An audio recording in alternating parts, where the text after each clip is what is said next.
North கொரியாவை பற்றி நிறைய videos பார்த்துருப்பீங்க. நார்த் கொரியாவோட டிக்டார்ஷிப்பு, அங்கே இருக்கிற பனிஷ்மெண்ட்டு, அங்கே இருக்கிற ஏழை மக்கள். ஆனால் இதுக்கு மேலே ஒரு சீக்ரெட் வேர்ல்டு இருக்குது. அந்த வேர்ல்டில் ஐஃபோன்ஸ், லக்ஸரி கார்ஸ், நெட்ஃப்ளிக்ஸ்னு எல்லாம் சீக்ரெட்டாக யூஸ் பண்ணுறாங்க. ஃபேக் சிட்டிஸ்லாம் நிறைய இருக்குது. சைபர் ஹேக்கர்ஸ்லாம் பில்லியன்ஸில் சம்பாதிக்கிறாங்க நார்த் கொரியாவில். கேட்கவே ஆச்சரியமாக இருக்குல்ல. இதை விட ஆச்சரியமான விஷயம் என்னென்னா, இது எதுவுமே சாதாரண நார்த் கொரியன் சிட்டிசன் பீப்புளுக்கு தெரியவே தெரியாது. இந்த வீடியோவில் நார்த் கொரியாவோட அன்டோல்ட் சீக்ரெட்ஸை பற்றி தான் பேச போகிறோம். நீங்கள் இது வரைக்கும் யாரும் சொல்லாத பல ட்ரூத்ஸை இந்த வீடியோவில் கேட்க போகிறீங்க. ஸ்கிப் பண்ணாமல் வீடியோவை லாஸ்ட் வரைக்கும் பாருங்கள், ஆச்சரியப்படுவீங்க.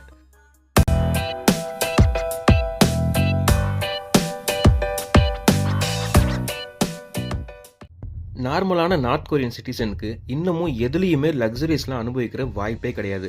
ஆனால் ஒரு சிலர் இதெல்லாம் அனுபவிச்சுட்டு தான் இருக்காங்க. நார்த் கொரியாவில் நிறைய சீக்ரெட்டான சூப்பர் மார்க்கெட்ஸ்லாம் அண்டர் கிரவுண்டில் இருக்கிறதா சொல்கிறாங்க. இந்த சூப்பர் மார்க்கெட்டில் மற்ற கண்ட்ரீஸில் உள்ள எல்லா லக்ஸரி ப்ராடக்ட்ஸும் கிடைக்கும். இடனா இருக்கிற லக்ஸரி ஸ்டோர்ஸில் ரோலெக்ஸு, லேம்போர்கினி மாதிரியான பெரிய பெரிய பிராண்ட்ஸோட ஐட்டம்ஸ்லாம் கூட விற்கிறாங்க. இப்போ இதெல்லாம் யாருக்கு தான் அப்படின்னு கேட்டால், கிம் ஜாங் உன்னோட க்ளோஸ் ரிலேட்டிவ்ஸ்க்கு மட்டும்தான் இதெல்லாம் அவைலபிள். அவங்கள தவிர்த்து நார்மலான பீப்புளுக்கு கிம் ஜாங் உன் என்ன சொல்கிறாரோ அதுதான் ஃபுட்டு, அதுதான் பிராண்டு. இது மட்டும் கிடையாது. யூடியூபு, கூகுள், நெட்ஃப்ளிக்ஸு, இன்ஸ்டாகிராம் இப்படின்னு எதுவுமே நார்த் கொரியாவில் கிடையாது. எல்லாமே பேன்னு நம்ம எல்லாருக்கும் தெரியும். ஆனால் சீக்ரெட்டாக இதெல்லாம் யூஸ் பண்ணிட்டு தான் இருக்காங்க. யாருன்னு கேட்டால், நான் சொன்ன மாதிரி கிம் ஜாங் உனோட ஃபேமிலி மெம்பர்ஸ் மட்டும். கிம்மோட ஃபேமிலி மெம்பர்ஸ்க்கோ இல்லை அவருக்கு ட்ரஸ்டட் பீப்புளுக்கோ ஸ்பெஷல் இன்டர்நெட் ஆக்சஸ்லாம் அவர் கொடுத்து வச்சிருக்காரு. அவங்களுக்கு மட்டும் இந்த ஆக்சஸ்லாம் உண்டு. இது மட்டும் கிடையாது. ஐஃபோன்லேருந்து மேக்புக்கு, PS5 அப்படின்னு எது கேட்டாலும் அவங்களுக்கு மட்டும் கிடைக்கும்.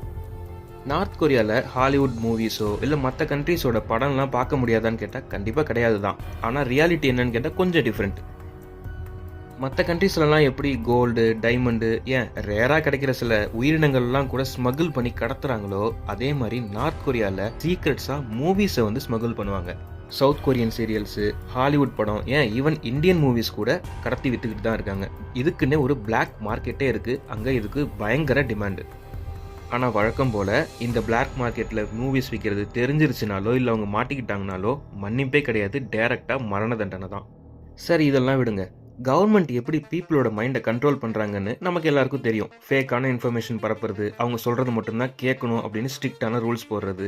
வேறு வழி கிடையாது. மக்கள் அதை நம்பி தான் ஆகணும். ஏன்னா அவங்களுக்கு வேறு எந்த டிவி சேனல்ஸ்க்கும் அலோட் கிடையாது. கவர்மெண்ட் நடத்துகிற ஒரே ஒரு டிவி சேனல் மட்டும்தான் பர்மிஷன். சரி, இப்படி ஃபேக் நியூஸ் மட்டும்தான் பரப்புகிறாங்களான்னு கேட்டால், ஃபேக்காக சிட்டிஸே பில்ட் பண்ணி வச்சுருக்காங்க நார்த் கொரியாவில். ஆனால் இது மக்களை ஏமாத்துறதுக்கு கிடையாது, மற்ற கண்ட்ரீஸை ஏமாத்துறதுக்கு. நார்த் கொரியாவில், அதாவது கிட்டத்தட்ட சவுத் கொரியாவோட பார்டரில் ஒரு கோஸ்ட் சிட்டி இருக்குது. ஆனால் இது உண்மையான சிட்டி கிடையாது. கிஜாங்டாங் அப்படின்னு சொல்லப்படுற இந்த சிட்டி ஒரு ஃபேக்காக உருவாக்கப்பட்ட சிட்டி. அதை பார்த்தோம்னா பெரிய பெரிய பில்டிங்ஸ்லாம் இருக்கும். ஏதோ மற்ற கண்ட்ரீஸில் நார்மலாக இருக்கிற மாதிரியே தான் தெரியும். ஆனால் உண்மை என்னென்னா, அது எல்லாமே எம்டி பில்டிங்ஸ் தான். ஆளே இல்லாத பில்டிங்ஸில் லைட்ஸ்லாம் போட்டு மக்கள்லாம் சந்தோஷமாக வாழ்கிற மாதிரி ஃபேக்காக இவங்க ஒரு சிட்டியை உருவாக்கி வச்சுருக்காங்க. இது ஏன் அப்படின்னா, பார்டரில் இருக்கிற மற்ற கண்ட்ரிஸ், சொல்லப்போனால் குறிப்பாக சவுத் கொரியா, இவங்களை பார்த்தா பரவாயில்லையே, எல்லாரும் சொல்கிற மாதிரி கொடுமையாலாம் நார்த் கொரியா இல்லை, ஜாலியாக தான் இருக்காங்க போலே அப்படின்னு நினச்சிக்கிறதுக்காகவான். நார்த் கொரியாவோட பல ஸ்ட்ரிக்டான ஆக்டிவிட்டீஸ்னால உலக நாடுகள் அனைத்தும் நார்த் கொரியாவை பிளாக் பண்ணி வச்சிருக்குன்னு நம்ம எல்லாருக்கும் தெரியும். நார்த் கொரியாவோட எக்கானமி ரொம்ப டவுனில் இருக்குது. சரி, அப்போ எப்படி தான் இந்த கண்ட்ரி சர்வைவ் ஆகுது அப்படின்னு பார்த்தா, சைபர் கிரிமினல்ஸ். இந்த சைபர் கிரிமினல்ஸ் தான் நார்த் கொரியாவை ரிச்சஸ்ட் கண்ட்ரியாக கொஞ்சம் கொஞ்சமாக மாற்றிக்கிட்டே வராங்க. சைபர் கிரைமோட, சைபர் கிரிமினல்ஸோட பிக்கஸ்ட் எம்பையரே நார்த் கொரியா தான் சொல்லலாம். ஏன்னா இவங்கெல்லாம் $1 பில்லியன் சம்பாதிச்சுக்கிட்டு இருக்காங்க. கவர்மெண்ட்டோட one of the biggest income சோர்ஸே இந்த சைபர் ஹேக்கிங் மட்டும்தான்.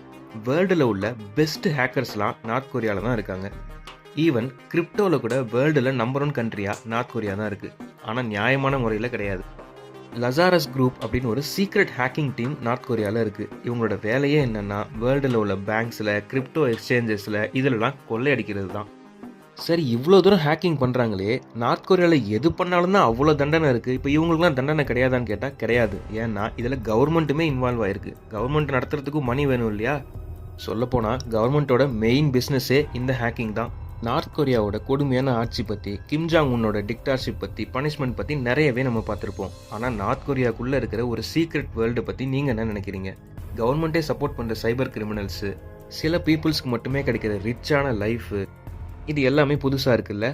இந்த வீடியோ பிடிச்சிருந்தா மறக்காமல் லைக் பண்ணுங்கள். இது மாதிரி பல அன்டோல்ட் ஃபேக்ட்ஸை தெரிஞ்சுக்கிறதுக்கு நம்ம ரா இன்ஃபோடைன்மெண்ட் சேனலை சப்ஸ்கிரைப் பண்ணிக்கோங்க. நெக்ஸ்ட் வீடியோவில் மீட் பண்ணலாம். அது வரைக்கும் ஸ்டே ஹாப்பி, ஸ்டே கியூரியஸ். டாடா, பை பை.